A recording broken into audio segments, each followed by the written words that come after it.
Hey everyone, welcome back to our channel lesson diary. Class 10th science का chapter number 6 life process पढ़ेंगे। Life process क्या है, पूरे chapter में क्या क्या पढ़ना है हमें, वो सभी चीज़ें स्टार्ट करें उससे पहले वीडियो के डिस्क्रिप्शन में कमेंट सेक्शन में आपको चैप्टर के नोट्स की लिंक मिल जाएगी।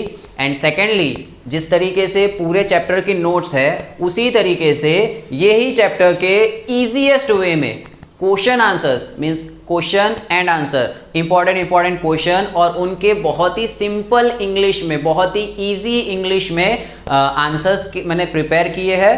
कुछ क्वेश्चन आंसर्स प्रिपेयर हो चुके हैं, कुछ क्वेश्चन आंसर्स को टाइप करना बाकी है।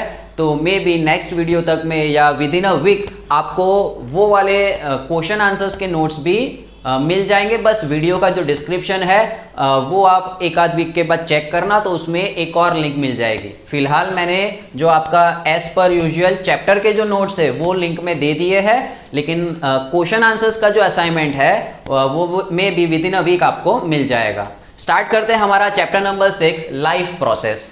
What are life processes? तो बहुत ही सिंपल इजी चैप्टर है।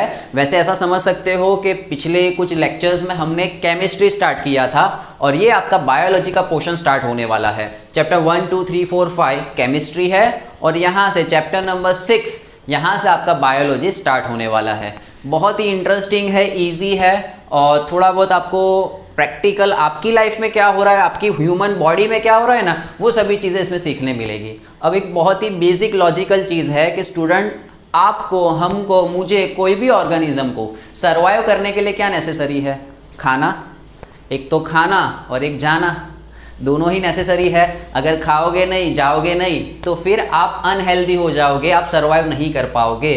तो खाना, जाना, कई सारे लाइफ के हमारे और भी चीज़ें ऐसी है जो ना हो तो हम एग्जिस्ट नहीं कर सकते हैं। तो ऐसे फंक्शंस लिविंग ऑर्गेनिज्म के जिसके बिना उस ऑर्गेनिज्म का सर्वाइवल पॉसिबल नहीं है, उन्हें हम कहते हैं लाइफ प्रोसेस, है ना। जैसे खाना खाना, ठीक है, फिर जाना, ट्रांसपोर्टेशन होना फूड में, बॉडी में फूड का ट्रांसपोर्टेशन होना, मूवमेंट होना, ग्रोथ होना, कंट्रोल एंड कोऑर्डिनेशन होना, रिप्रोडक्शन होना। तो ये सारे एग्जाम्पल है लाइफ प्रोसेस के। What is definition of life process? The main fundamental function, ठीक है, छोटे मोटे हर फंक्शन नहीं, फंडामेंटल बेसिक के उनके बिना ऑर्गेनिज्म की लाइफ मेंटेन नहीं हो सकती है। Once again, what is the definition of life process? The main fundamental functions perform by organism to maintain their life.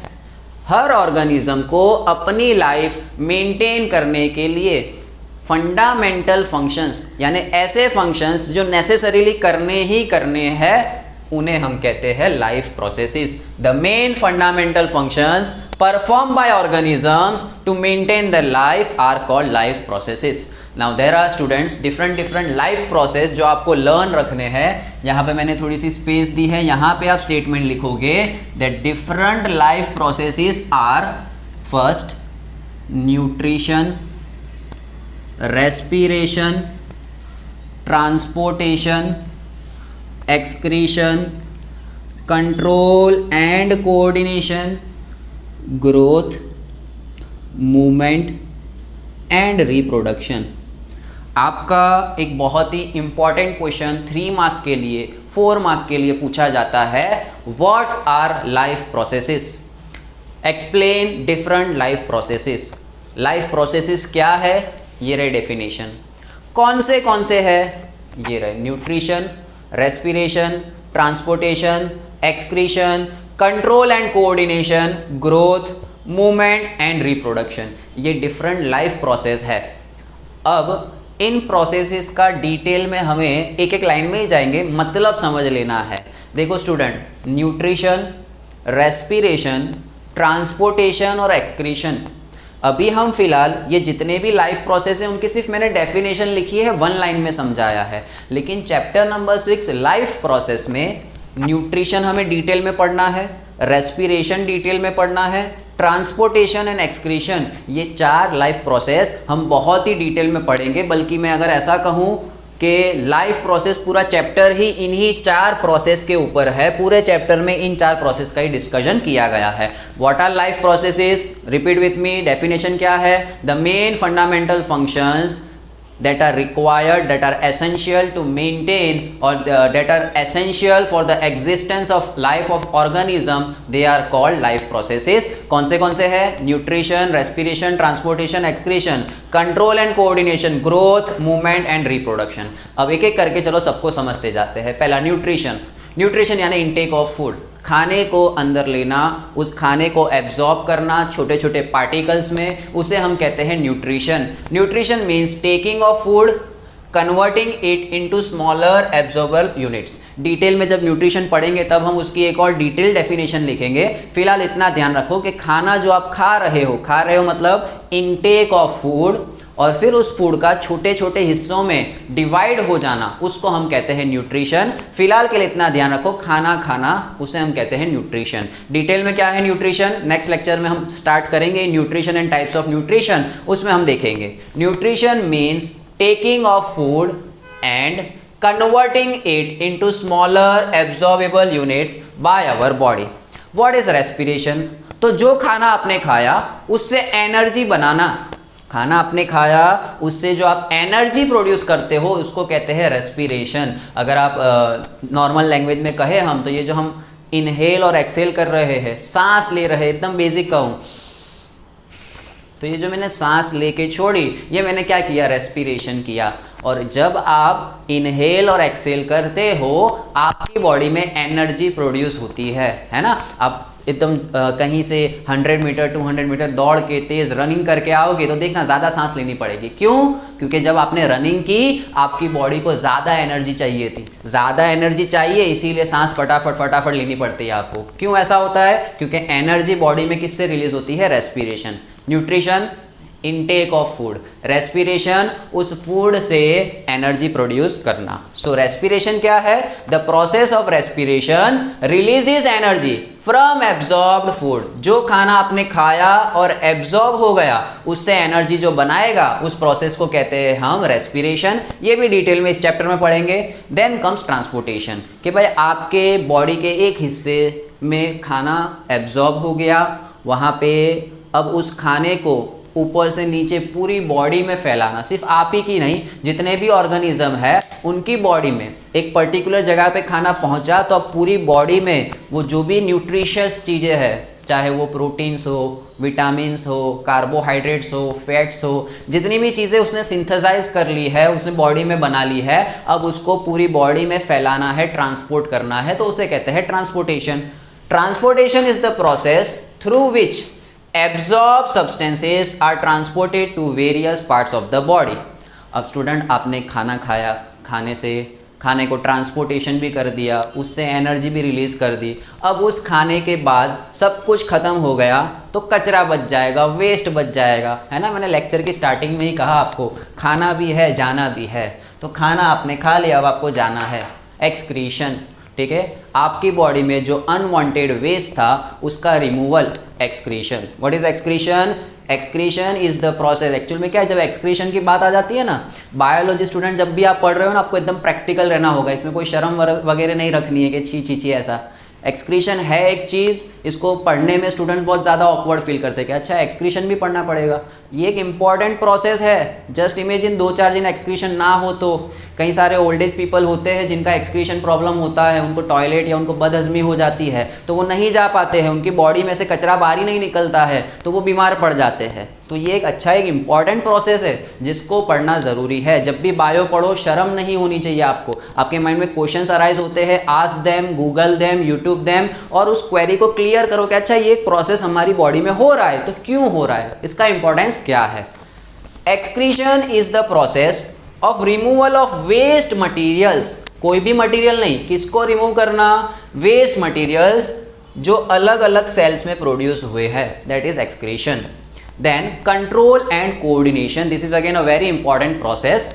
Generally student आपने देखा होगा कि बाहर के फॉरेनर्स जब इंडिया में आते हैं तो लाल टमाटर हो जाते हैं, उनकी बॉडी हमारे इंडियन टेम्परेचर को सर्वाइव नहीं कर पाती है। वैसे ही सपोज आप कोई गुजरात का बंदा ले लो तो गुजरात में बहुत ही ज़्यादा हॉट एंड ह्यूमिड क्लाइमेट होता है 40-45 डिग्री तक। तो हम गुजराती लोगों को क्या है कि गर्मी चलेगी, बट ठंडी अगर ज़्यादा मिल जाए, कश्मीर चले जाओ, जहाँ थोड़ा बहुत, राजस्थान ही चले जाओ ठंडी के दिनों में, तो वहाँ पे 2 डिग्री 3 डिग्री तापमान होता है ना, तो दूर से पता चल जाए जो पेलो गुजराती लागे छे के वो ठंडी के मारे ऐसा शिवर कर रहा होगा। तो हम गुजराती को क्या है, ठंडी पसंद नहीं है, फॉरेनर्स को क्या है, गर्मी नहीं चलती है। ऐसा क्यों? क्योंकि भाई हम बचपन से लेके अब तक जब तक बड़े हुए हैं हमको गर्मी का गर्म क्लाइमेट मिला है, इसलिए हमारी बॉडी जैसे ही ठंडे एनवायरनमेंट में जाती है सर्वाइव नहीं कर पाती। लेकिन हाँ, यही गुजराती कनाडा में चला जाए, वहाँ पे -10 डिग्री सेल्सियस में रह रहा है, तो शुरू के 1-2 महीने उसको प्रॉब्लम होने वाली है, लेकिन कपल ऑफ मंथ्स के बाद, 1-2 साल के बाद वो वहाँ पे एकोमोडेट हो जाएगा, उसकी बॉडी उस वहाँ पे उस चीज़ को ढल जाएगी, उस चीज़ में ढल जाने वाली है। तो इसे कहते हैं कंट्रोल एंड कोऑर्डिनेशन। अच्छा, इसका एक और एग्जाम्पल भी देखते हैं, पहले डेफिनेशन देख लेते हैं। Control and coordination keeps the living organism to survive in the changing environment. Environment में जो चेंजेस आ रहे हैं उसको सर्वाइव करने के लिए जो प्रोसेस है उसे कहते हैं कंट्रोल एंड कोऑर्डिनेशन। जैसे for example if you see in winter में क्योंकि टेम्परेचर कम होता है, हमारी बॉडी में जो पानी का लेवल बढ़ जाता है, तो आप देखो विंटर में प्यास भी कम लगेगी और आप टॉयलेट भी ज़्यादा जाओगे। ठीक है, 1 नंबर, यस, वहाँ से आपका क्या होगा, एक्सक्रीशन के ज़रिए बॉडी के अंदर से पानी निकलता जाएगा। लेकिन वही सेम चीज़ अगर आप गर्मी के दिनों में नोटिस करो तो in summer you drink more water and you go to less toilet. पानी ज़्यादा पीते हो और जाते भी कम हो। क्यों ऐसा होता है? तो ठंडी में आपकी बॉडी में वाटर लेवल ऑलरेडी मेंटेन होता है, टेम्परेचर कम है, तो ज़्यादा वाटर लेवल की रिक्वायरमेंट नहीं है, तो आपकी बॉडी बार बार क्या करती है, पानी जो आपकी बॉडी में ज़्यादा बन रहा है वो टॉयलेट के ज़रिए बाहर निकल जाता है। गर्मी में क्योंकि डिहाइड्रेशन हो जाता है, आपकी बॉडी को टेम्परेचर ज़्यादा होने की वजह से बॉडी में पानी की कमी हो जाती है, तो आपको प्यास भी ज़्यादा लगती है और आप टॉयलेट भी विंटर के कंपैरिजन में कम जाते हो। तो वो क्या है, कंट्रोल एंड कोऑर्डिनेशन है। क्लियर? आई होप सो ये जो मैंने एग्जांपल्स दिए उससे आपको आइडिया आ गया होगा कि कंट्रोल एंड कोऑर्डिनेशन क्या है। एनवायरनमेंट में जो चेंज आ रहा है उसकी वजह से हमारी बॉडी में ऐसे कई सारे प्रोसेस होते हैं जिससे हम एनवायरनमेंट के हिसाब से ढल जाए, उसको कहते हैं हम control and coordination. Then come growth. Growth तो बहुत ज़रूरी है। आप खाना खा रहे हो तो जाहिर सी बात है आपकी बॉडी जो है वो स्मॉल से लार्ज स्केल पे जाने वाली है। हर ऑर्गेनिज्म उसमें ग्रोथ होती है। So the process of growth involves change in size of living organism from small to big. इसमें आप कुछ समझाने वाली बात नहीं, बहुत ही सिंपल प्रोसेस है बट बहुत इंपॉर्टेंट है। Then comes movement. अभी जो मैंने किया, कब से वहाँ खड़ा तब यहाँ गया, ठीक है, तो ये तो जस्ट एग्जाम्पल है। मूवमेंट क्या है कि ऑर्गेनिज्म एक जगह से दूसरी जगह पे चला जाता है, उसे कहते हैं हम movement. In the process of movement living organism, in the process of movement living organism move from one place to another. Clear? Then last but very important, अगला जो आपका चैप्टर है the next to the next chapter पूरा होगा आपका reproduction के ऊपर, and it is a very very important concept. The process of reproduction involves multiplication of existing organism. जो एग्जिस्टिंग ऑर्गेनिज्म है उनसे दूसरे नए ऑर्गेनिज्म का रिप्रोड्यूस होना, उसे हम कहते हैं रिप्रोडक्शन। तो ये हमने सिर्फ ओवरऑल ऊपर से जितने भी इंपॉर्टेंट फंडामेंटल प्रोसेस जिनको हम कहते हैं लाइफ प्रोसेस, उसके बारे में अभी पढ़ा, समझा। अब nutrition, respiration, transportation, excretion chapter number 6 में डिटेल में पढ़ेंगे। इसके अलावा ये जो रिप्रोडक्शन है ये भी पूरा एक चैप्टर आपकी बुक में दिया गया है जो हमें पढ़ना है। आई होप सो आपको क्वेश्चन अच्छे से समझ में आ गया। सिंपल था, चैप्टर का हेडिंग ही है life processes, basic fundamental processes जो हमारी ऑर्गेनिज्म के बॉडी को मेंटेन करने के लिए ज़रूरी है, उन्हें कहते हैं लाइफ प्रोसेस। कौन से लाइफ प्रोसेस है? Nutrition, respiration, transportation, excretion, control and coordination, growth, movement and reproduction. सबका 1 लाइन का आपको ये डेफिनेशन अच्छे से याद रखनी है। अगला जो हमारा लेक्चर होगा वो इसके ऊपर होगा, what is nutrition and types of nutrition. मिलते हैं नेक्स्ट इंटरेस्टिंग लेक्चर में। टिल देन अपना ख्याल रखें and thank you so much for watching.